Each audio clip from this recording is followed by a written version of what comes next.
the fuck? Okay.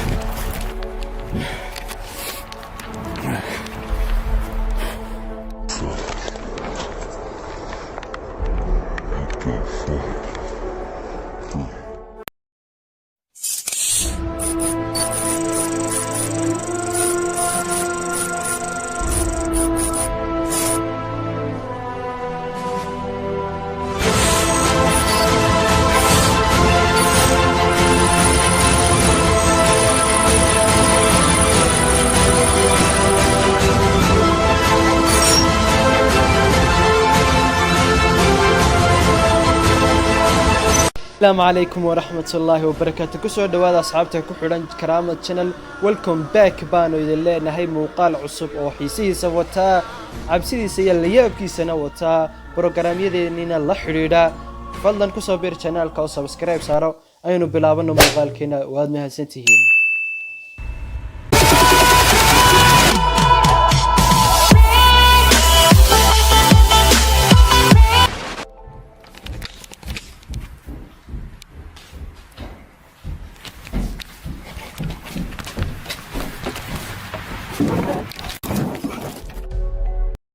nin dhalinyaro ah oo youtuber ah oo looga bartay waxbaaris iyo inuu soo gudbiyo waxyaabaha la yaabka leh ayaa sanadan aynu imika ku jirnay 2020ka bishii 3 ee March ama Maarso soo gudbiyay video kaas oo uu ku soo booqanayay guri kaas oo lagu guuray kuna yaala dalka America markii uu galay guriga ee uu baaray waxa uu maqlay cod la yaab leh hortiisana waxa ka soo muuqday hard.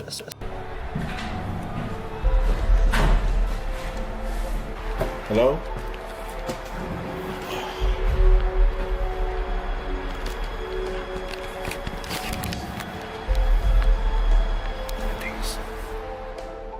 ninku markaasi wuxuu maqlay codad hoose ama xashaashaq kadib waxa uu isku dayay inuu guriga hoos ugu soo daadego si uu soo ogaado bal meesha waxaan ay ka soo baxayaan waxba waa uu waayay ilaa codad hoose iyo waxyaabo ka cabsiya mooyaane ninkii markaas waxa uu go'aansaday inuu degdeg uga soo baxo isagoo cabsanaya laakiin markaas kadib maxaa dhacay arrin la yaab leh ayaa dhacday.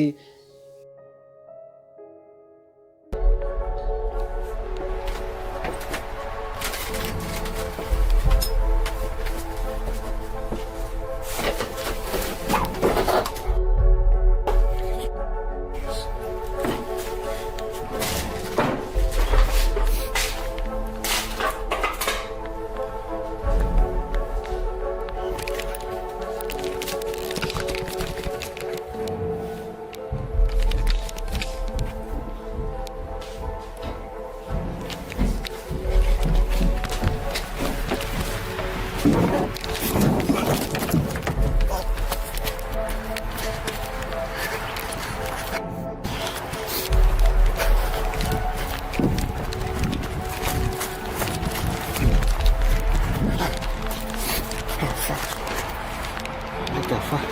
Okay.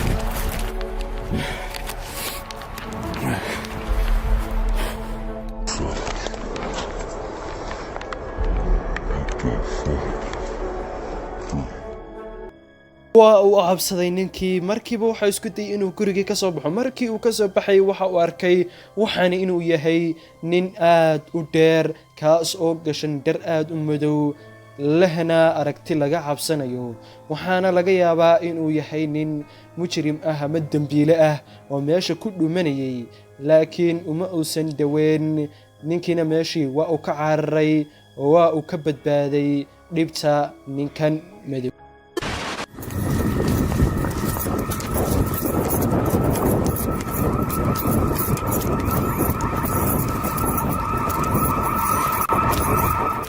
muuqaalkan waxa la soo dhigay sanadii 2018 bishii January waxaana soo dhigay laba nin oo dhalinyaro ah kuwaas oo doonayay in ay arrimo ka soo baadhaan meel qadiim ah ama dhismo qadiim ah waxaana labadii dhalinyaro ahaa ku dhacay arrin aan dhici karin la yaabna leh kuna sababtay cabsi aad u badan arrintaas iyo waxa ay tahay iminka ayaynu ogaanaynaa. This dark area is where we saw the sensors leading to, so we'll stay out of there for now. Go, go, go!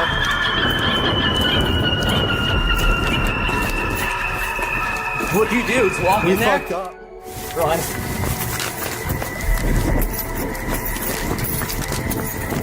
It's so loud.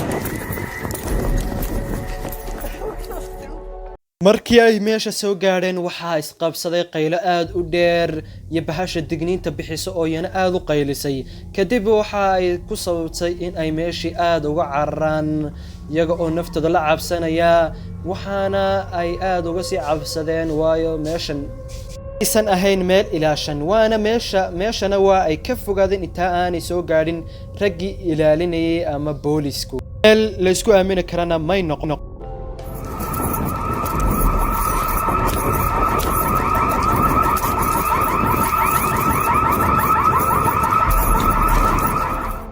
waxa ay noqon lahayd falcelintaadu haddii aad maqashid qayladan aadka u dheer iyo gambaleelkan digniinta oo dhacaya ma carar lahayd mise waxaad samayn lahayd fal kale commentiga ayaad noogu reebaysaan aad baad u mahadsantiin maanta intaasu ku eegi